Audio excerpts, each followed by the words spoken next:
Oye, qué sorpresa, un escándalo en el gobierno de Petro. Bueno, pero si escogieron a unos delincuentes para llevarlos al poder, a una pandilla de delincuentes para llevarlos al poder, ¿qué esperaban? Tenían que armar escándalo, porque para eso los escogieron. De paso, es una cosa que al revisarla pareciera un guión de García Márquez. Hay de todo. El que se aburre con el cuento colombiano es porque quiere, porque de verdad la sola revisión de lo que ya está pasando nos deja perfectamente claro que en Colombia ahora es que hay historias detrás del gobierno de Petro. ¿Y para dónde va a ir esto? ¿Está Petro caído? ¿Se está cayendo? ¿O es solamente un reimpulso? De eso vamos a hablar hoy. En este Fuera de Orden sobre Colombia, hoy miércoles 6 de junio del año 2023.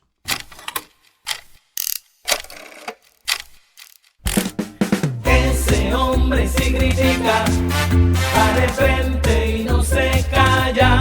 Daniel Lara Farías, Enemigo de todos. Fuera de Orden, crónica de la desgracia nacional e internacional, plomería informativa, criminalística y criminología política, porque para analizar esta región, amigo mío, no hay otras especialidades que esas, porque lo que tenemos es una pandilla de criminales en el poder, lamentablemente. Lamentablemente. No hay peor ciego que el que no quiere ver, no hay peor sordo que el que no quiere escuchar, y no hay peor borrego que aquel que formando parte del rebaño cree que ese lobo disfrazado de oveja no se lo va a comer. Están más muertos que Chávez y terminarán en el departamento de medicina forense politiquera. Y además de eso son unos caretablas. Tienen unas caras de tablas obsoletas, desvencijadas, periclitadas, apolilladas, mohosas y hediondas. Hay que limárselas, lijárselas, sellárselas, barnizárselas, contraenchapárselas, pulírselas, pero sobre todo es ponerla para decir, mira, aquí está este caretabla.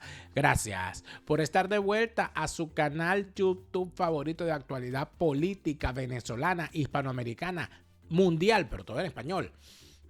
Gracias a todos los que nos ven desde distintas partes del mundo y gracias sobre todo a los que se han suscrito a nuestro canal. Hemos llegado a los 200,000 suscriptores. Gracias por estar allí y por permitirnos seguir creciendo. Por supuesto, todo este trabajo también tiene una parte importante, que son nuestros suscriptores en Patreon.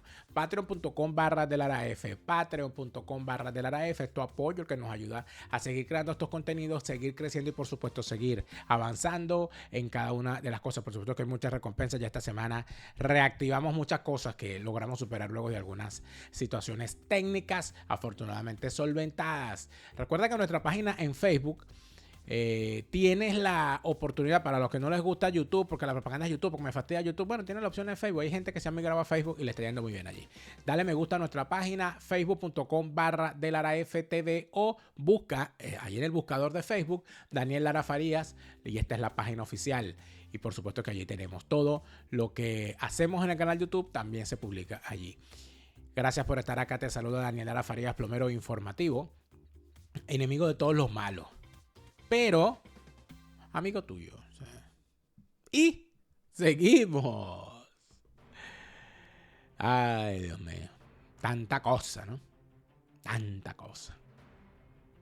Tanta cosa. No es, en realidad no hay que hacer. O sea, eso de decir yo se lo dije, eso a mí me fastidia tanto decir eso. A mí no, ese no es el punto ahorita.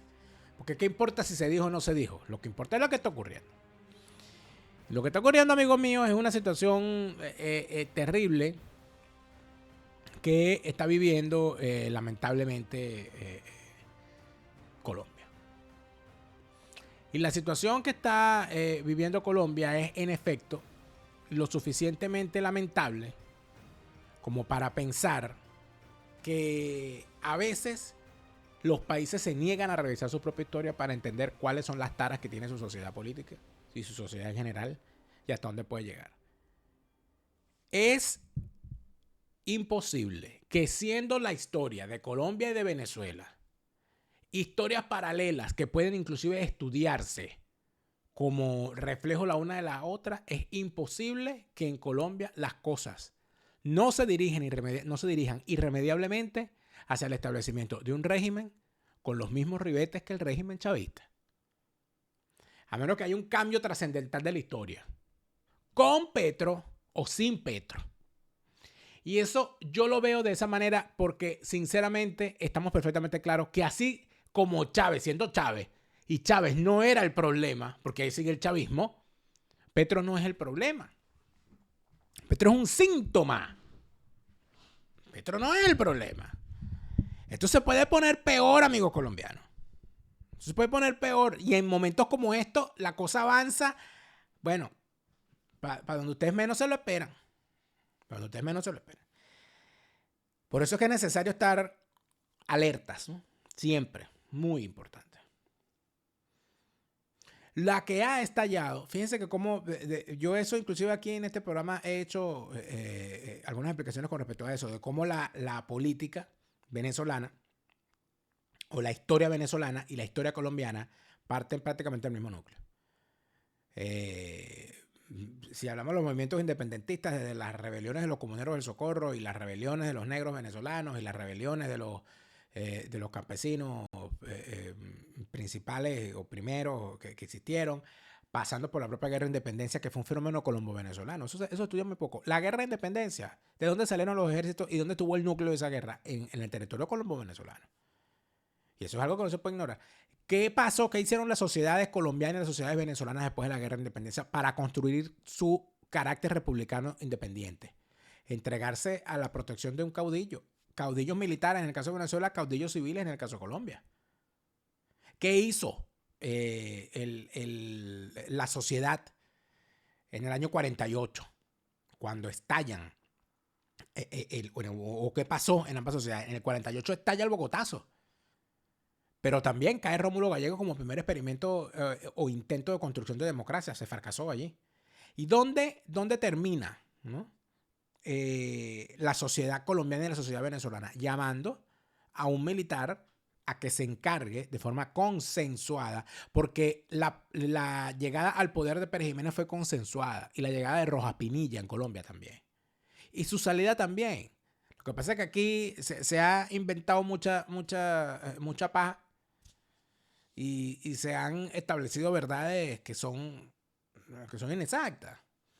Nadie derrocó a Pérez Jiménez. Pérez Jiménez no fue derrocado. Pérez Jiménez se fue, amigo. Se fue caminando para el aeropuerto y se llevó sus 52 maletas. Hubo una que se le quedaron y él se fue. A él nadie lo tumbó. A que después salió la gente a protestar para la calle y ocurrieron otras cosas, es otro tema. Pero el señor nadie lo derrocó. Él se fue. Más o menos pasó algo igual con Rojas Pinilla, tanto en su llegada como en su salida. Pero el asunto es que al momento de la salida, tanto de Rojas Pinilla como de Pérez Jiménez, ocurrió el mismo fenómeno político, la misma solución política. Se pactó, las fuerzas políticas pactaron compartir el poder con sus variaciones. En Venezuela a través de elecciones, porque en Venezuela la electomanía es una cosa que viene de lejos. Y en Colombia a través de la alternancia directa. 4 años para el conservador, 4 años para el liberal. Punto. Y así. En el caso o sea, fue un bipartidismo construido y establecido de facto. En el caso venezolano fue a través de elecciones y se fue construyendo con el tiempo. Pero siempre a través de elecciones. Esas soluciones y todas esas situaciones nos llevan a pensar que es imposible ver la historia de Colombia en este momento como una cosa distinta a lo que se vio en Venezuela en otros años. Y que el camino, sin duda alguna, el camino a la instauración de un régimen como el chavista en Colombia no se termina con la salida de Petro del poder. Yo no sé si Petro se queda o se va. Esa para mí no es la discusión. Para mí la discusión es que el germen está sembrado. Porque si hubo una sociedad que salió a votar de la forma que votó y llevaron a Petro al poder, aunque haya habido fraude, pero cuando tú aceptas el fraude también decides a favor del ganador. En el país donde sea. Entonces, ¿por dónde comienza esta novela? Y yo creo que aquí es importante, ¿no? Ver para dónde va esto. Amigos, la novela comienza cuando el fiscal general de Colombia, que es enemigo de Petro, y Petro es enemigo de él, desde que dijo que él era su subordinado y tuvo que ser hasta la Corte Suprema a decirle, cállese la jeta, que ese señor lo nombramos nosotros, usted no tiene que ver con eso. Bueno, terminó ocurriendo la lamentable situación en la que se descubre que engañaron a las instituciones para realizar una serie de acciones ilegales en el Palacio de Nariño. Vamos a escuchar lo que dice el fiscal. Como la fiscal no se prestó a interceptar a unas personas que le sugirieron, la Policía Judicial de la Dijín rápidamente produjo ese mismo día un informe en donde incluyeron 2 abonados telefónicos, 2, de la señora Marelvis Mesa y de la señora Fabiola, que era Marelvis Mesa quien le cuidaba el niño a Laura Sarabia, y Fabiola, la persona que iba por días a la casa.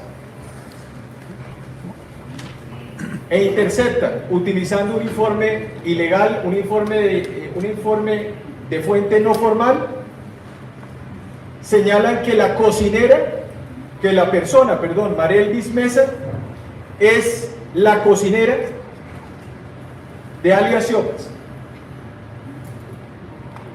Y dice que esta señora vive en el corregimiento de Tagachí, que es en Chocó, que la señora es la encargada de cocinarle a uno de los anillos de seguridad que cuida del comandante Siopas, cabecilla principal del bloque Jairo de Jesús Durango Restrepo, y al comandante cuando pase en la zona. Luego, el otro número telefónico de la otra empleada que le ayudaba a la señora Laura Sarabia y que no fue ordenada la interceptación por la fiscal del caso, la define en el informe de policía judicial como una encargada de realizarle giros de plata, comprarle comida y llevar memorias con información y con órdenes impartidas por un comandante, Omar Onilo, segundo cabecilla del bloque, Jairo de Jesús Durango Restrepo y los demás cabecillas de los frentes. Es decir, se inventan un informe de policía judicial, incluyen a las 2 personas, una que cuida al niño de Laura Sarabia y la otra la empleada del servicio doméstico, la empleada que le ayuda por días, producen un informe de policía judicial y se lo entregan a un fiscal que adelanta una investigación por Siopas en Quibdó, Chocó, para escuchar a estas personas. Esto se produce el mismo día en que Laura Sarabia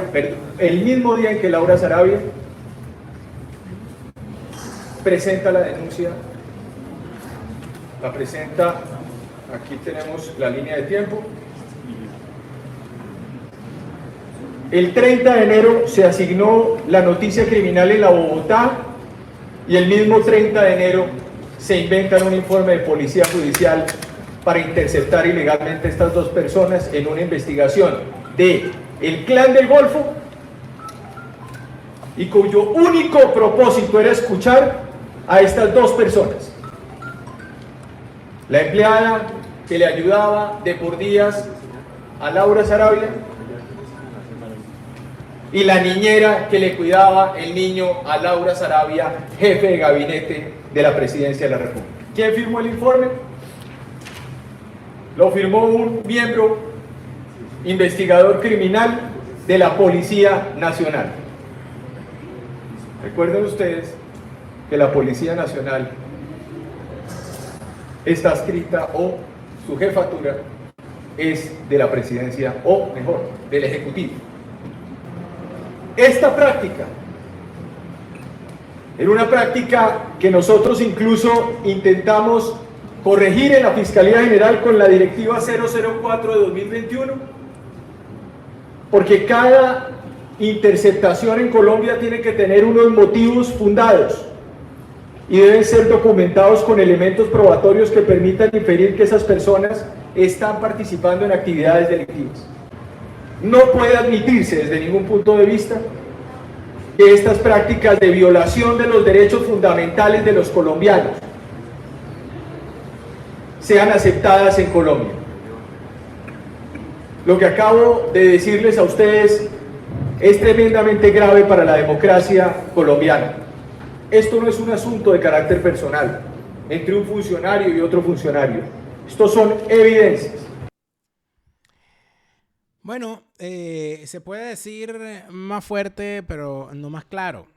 El fiscal evidentemente hace una serie de señalamientos importantes, porque lo que en realidad termina ocurriendo, y creo que es allí donde está el tema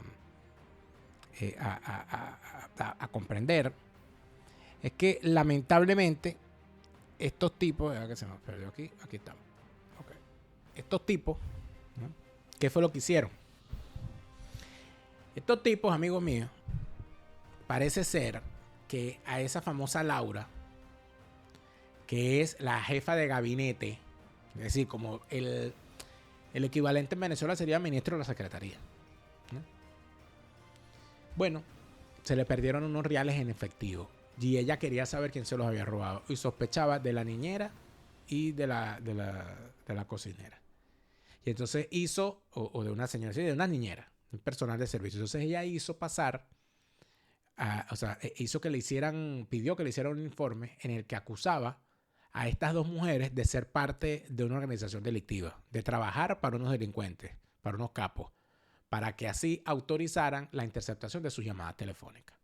Es decir, en vez de ¿por qué razón? Y es aquí donde está la gran pregunta. ¿Por qué la señora no denunció directamente que se había perdido ese dinero? Porque es un dinero mal habido. O sea, eso no hay ninguna otra cosa que decir. Porque ella entonces tendría que decir porque ella tenía esa cantidad de dinero y que todavía no sabe cuánto era. O sea, esto es una cosa de contar y no creer, ¿no? De contar y no creer. Pero sin embargo, yo creo que el fiscal en este momento es una figura fundamental. Porque cuando se hizo esa pelea contra el fiscal, cuando Petro le exigió que le dijo que él era su jefe, que él tenía que hacerle caso, cuando se dio esa pelea, yo creo que Petro abrió una puerta que no debía haber abierto. Y este fiscal está haciendo lo que le corresponde, hablando de esta manera.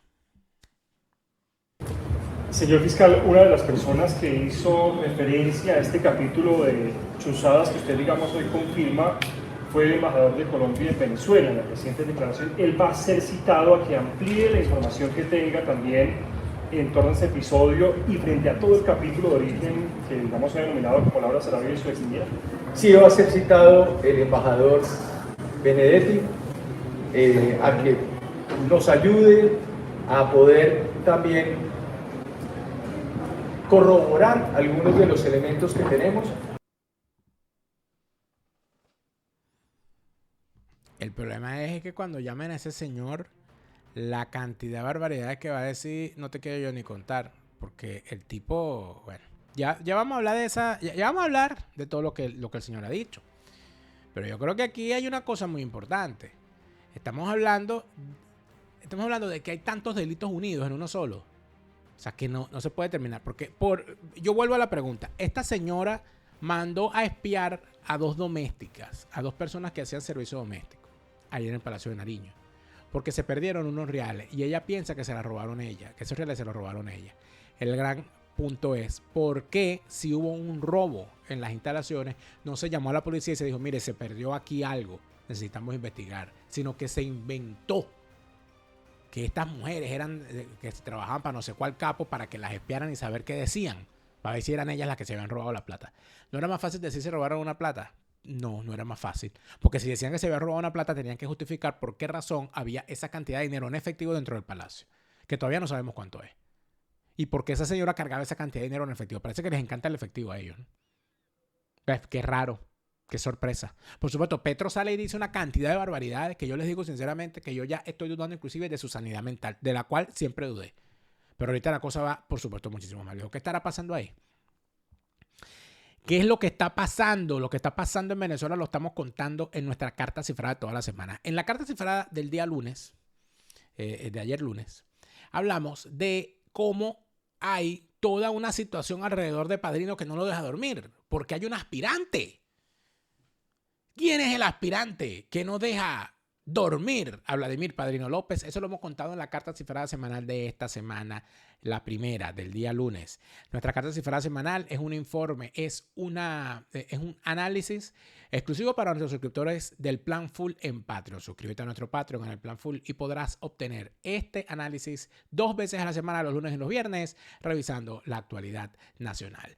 Carta cifrada, la carta cifrada semanal para ti, suscriptor del Plan Full en mi cuenta en Patreon. María Consuelo Míguez es la persona que se va a encargar de lograr contigo lo que necesitas en Italia, en España y en Portugal, que es tu segunda nacionalidad. María Consuelo Míguez lo logra contigo. Desde convalidar tus estudios para ejercer debidamente tu carrera legalmente en estos países, hasta tu certificación de antepasados sefarditas para la obtención de nacionalidad portuguesa o española, la ley de memoria democrática española, o simple y sencillamente ya tienes el tiempo suficiente para nacionalizarte y te corresponde. Pues eso es un trabajo en Portugal y en Italia y en España para María Consuelo Míguez. María Consuelo Míguez, esa segunda nacionalidad la logra contigo. Y si se trata de tu sueño americano, porque estás en los Estados Unidos, mire, la comunidad hispana de los Estados Unidos sabe que es Selva Montgomery, la realtor encargada de construir contigo el sueño americano con el ladrillo más importante, la casa de tus sueños. Desde que sueñas en esa casa hasta que recibes la llave, ahí está Selva Montgomery para acompañarte. Selva Montgomery, para toda la comunidad hispana de los Estados Unidos, en todo el territorio de los Estados Unidos, la realtor de confianza para ayudarte a conseguir el sueño americano con el ladrillo más importante, la casa de tus sueños. Selva Montgomery, tu realtor de confianza en los Estados Unidos. Ya hay que hacer los planes. Mire, los planes hay que hacerlos con tiempo. Los planes hay que hacerlos con tiempo. Sea para el verano, sea para julio, sea para agosto, sea para noviembre, sea para el otoño, sea para el invierno, para la próxima primavera, pero con tiempo. Pero para Escocia. Que me cuenten los secretos de Escocia en mi idioma. Hablemos de Escocia en castellano. Tiene eso para nosotros, para que nos cuenten la historia del whisky, la historia del lago Ness, porque dicen que ya había un monstruo. ¿Será que ese monstruo tiene la cara como Chávez? ¿Será que la gaita de Escocia es como la gaita zuliana? Que me echen el cuento, pero que me lo echen en castellano. Hablemos de Escocia en castellano. Tus viajes a Escocia, en grupo, en pareja, en grupos escolares o en solitario, pero en tu idioma. Ustedes sabían que hubo vida en Júpiter, ¿verdad? Hubo vida en Júpiter. Eso, mira, yo creo que Petro era de Júpiter y se escapó. Hubo una vez vida en Júpiter hasta que llegó el comunismo, amigos. Llegó el comunismo y acabó con ese planeta. Y si el comunismo, para eso es que este libro es importantísimo. Amigos colombianos, este libro está a la venta en Amazon. Regálele, por favor. Amigos argentinos, usted quiere que su hijo, que le toca votar ahora, porque tiene 16 años y en Argentina se puede votar con 16 años, no deje que a sus hijos los convenza, señores españoles, no dejen que a sus hijos los convenzan los malditos comunistas, van a destruir su país. Cómprenle este libro, Hubo una vez vida en Júpiter, y entérese y dígale, la explicación es una sola. Si el comunismo fue capaz de destruir Júpiter, ¿qué no será capaz de hacer con tu país? Hubo una vez vida en Júpiter hasta que llegó el comunismo. El libro de Oscar Alfonso Torres. Esto es una maravilla para entender cómo el comunismo destruye tu país, destruyendo un planeta. Una vez vida en Júpiter hasta que llegó el comunismo. Disponible a nivel mundial en Amazon. Por supuesto que no faltó la respuesta de Petro, porque Petro es lo que es. Petro no puede ser otra cosa. O sea, no esperen de él otra cosa. ¿Qué van a esperar de Petro?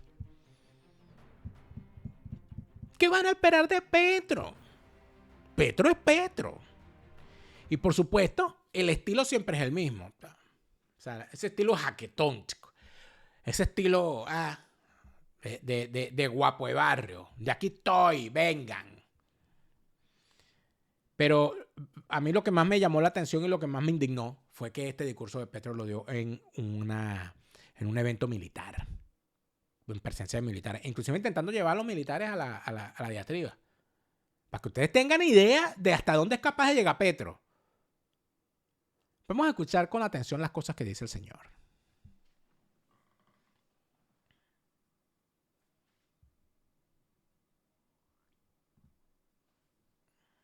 Así que el funcionario que nos está sindicando de eso, que investigue bien. Con la misma premura que tiene para investigar al otro día los polígrafos del gobierno, con la misma premura que tiene para ver cómo captura un paparazzi que le sacó un video a una periodista y que nada tiene que ver con nosotros. Con esa misma premura debería haber allanado las casas de los asesinos del Clan del Golfo, cuyas direcciones tenía en su poder. Sus nombres propios tenían su poder. Aún hoy no llega el informe de las investigaciones que se han hecho sobre los asesinatos sistemáticos de líderes sociales y de ciudadanos del común en las ciudades de la costa Caribe y en todo el país. Por supuesto, él vuelve con el cuentico que tiene, la peleita personal que tiene con el fiscal. Entonces, aquí es donde se cae en la lamentable circunstancia. Oye, ¿por qué no fuiste tan rápido en esto como lo estás haciendo en lo otro? Bueno, amigo, porque aquí estamos hablando de una cosa muy particular. No es lo que diga el fiscal o lo que investiga el fiscal. Es lo que está diciendo tu colaborador más cercano, que es este señor Benedetti. Que bueno, que no se ha callado nada. Y lo que están diciendo y los audios que están saliendo, eso no es cualquier cosa. Entonces, evidentemente, la opinión pública está conmovida con esta situación. Las instituciones tienen que movilizarse. Con respecto al otro tema, que es evidentemente un arma arrojadiza, porque a ti no te interesa las consecuencias de la violencia, porque tú has pactado con los violentos. A ti lo que te interesa es que tú pactaste con un sector de los violentos y eres enemigo del otro sector de los violentos. Eso es todo. Eso es todo. O sea, lo demás es hablar de tontería. Usted tiene esa peleita personal con el fiscal, porque ¿por qué? Yo tengo la autorización de la Constitución de Colombia en sus artículos de manera explícita para solicitar esos informes. Y no llegan. Llegan primero los allanamientos. Pero es que una cosa no tiene que ver con la otra. Una cosa no tiene que ver con la otra. Sería interesante saber por qué estás tan interesado en ver unos informes de unos casos que están todavía en investigación. ¿Y por qué no informas tú? Porque había dinero en efectivo dentro del Palacio de Nariño y se desapareció. ¿Y dónde está el dinero? Además, ¿quién se lo robó? Porque si no fueron esta señora, ¿quién se robó el dinero? El presidente de Colombia quiere y solicita, y lo ha hecho de manera escrita y formal y pública, los informes que indican de qué manera se ha procedido contra la impunidad en Colombia en crímenes que son crímenes contra la humanidad, porque son crímenes de lesa humanidad al haberse propiciado de manera sistemática contra la vida de centenares y miles de colombianos. Pero a ti no te interesan los crímenes de lesa humanidad, porque tú has pactado con criminales de lesa humanidad. ¿Qué es el chavismo? ¿Y qué es la FARC? ¿O es que acaso aquí nada más los paracos son los que le ponen la lengua de corbata a sus víctimas? Nada más son los paracos los que reclutan niñas para usarlas como esclavas sexuales y niños para usarlos como soldados. Nada más son los paracos los que desplazan pueblos enteros. Nada más son los paracos los que pactan con narcotraficantes. No, a ti no te preocupan los paracos, ni te preocupan los crímenes de lesa humanidad. A ti te preocupa que los cometa unos tipos que no son aliados tuyos. Eso es otro tema. Largo, por cierto. Sigo esperando el informe. Espéralo sentado. Pueden investigarnos hasta el último centímetro de nuestros sentimientos.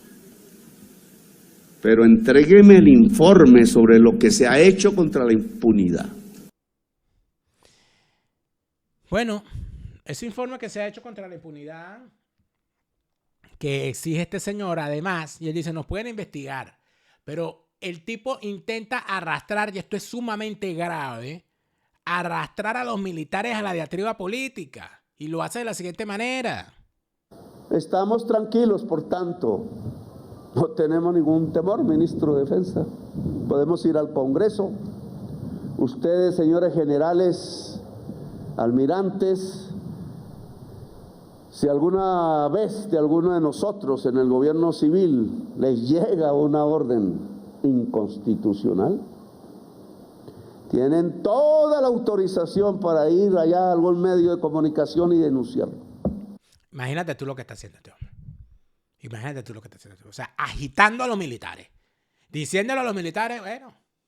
O sea, agitando un fantasma que en Colombia no existe. Porque en Colombia los militares están fajados haciendo la guerra.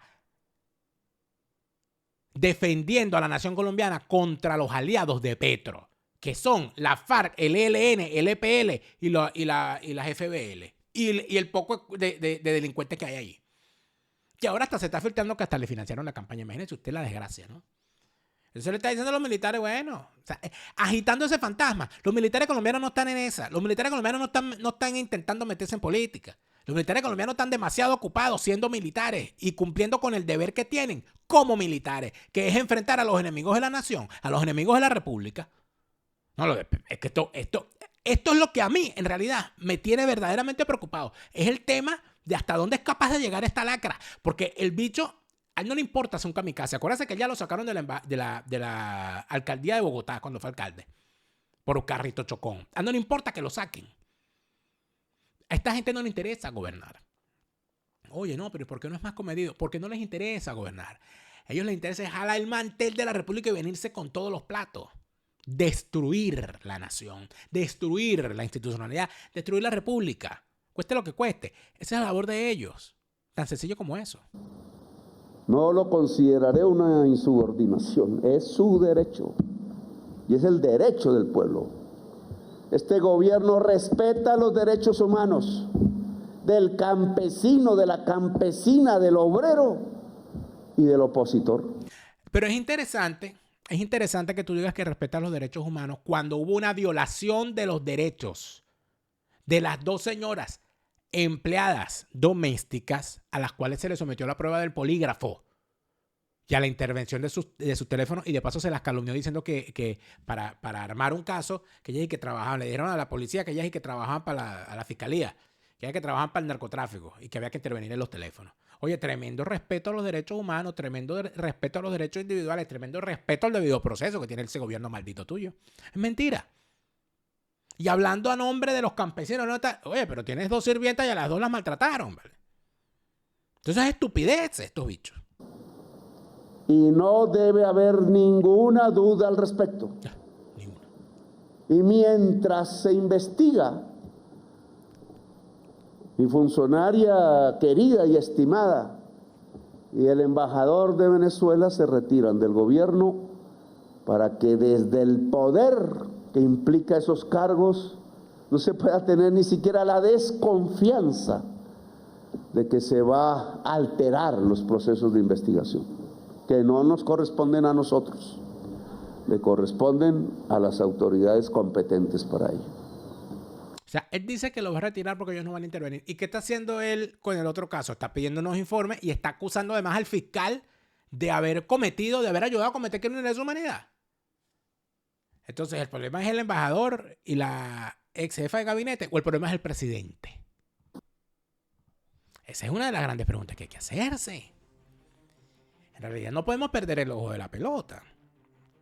Porque la que está cayendo en Colombia no es una garúa, ni es un chisme por unos audios. Aquí lo que está en juego es el orden institucional colombiano y la existencia misma de la república. Me podrán decir exagerado. Amigos, yo no estoy exagerando cuando digo que vengo de un país que fue una república y ahorita no llega ni a re.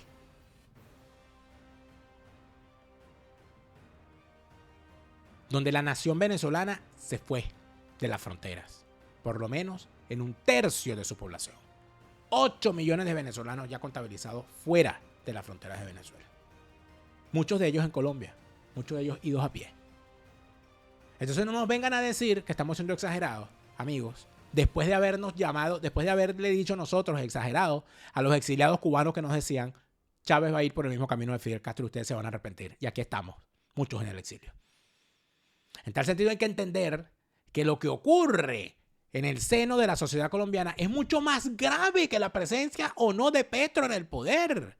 El problema no es Petro es el síntoma. El problema es por qué esa sociedad decidió votar por Petro o por lo menos oponerse a la tesis del fraude supuesto que se planteó en su momento. Quien calla otorga. Si hubo un fraude, ¿por qué no se lanzaron a la calle? Lo aceptaron. Si es que acaso hubo un fraude. En tal sentido, lo que hay que decir, lo que hay que establecer y lo que hay que entender es que esté Petro en el poder o no, en este momento o después, amigos, hubo una sociedad que votó por Petro. Ese es el verdadero peligro.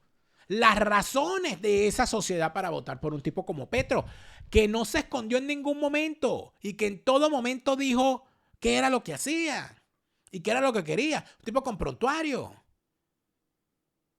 No estará Petro, estará otro que represente a esa gente que decidió que iba a votar por Petro. Entonces no es cualquier cosa. No es cualquier cosa. Es algo sumamente grave. En el siguiente segmento vamos a seguir con esto. En el siguiente segmento vamos a hablar de todas las barbaridades que está diciendo ese ex embajador en Venezuela. Que ahora, además, para descalificarlo, desde el propio gobierno de Petro, han dejado, y aquí entonces ya se entiende, ¿quién filtró los audios? ¿Quién creen ustedes que filtró los audios de Benedetti a la prensa? Chávez no, porque se murió. Pero en el siguiente segmento de Fuera de Orden de hoy, martes 6 de junio del año 2023, lo vamos a contar. Vámonos para allá. Se lo repite, Lara Farías, Chávez se murió y no vuelve. No te deprimas, siente alegría. Escucha bien lo que te estoy diciendo. Te lo repite Lara Farías, Chávez está en el infierno.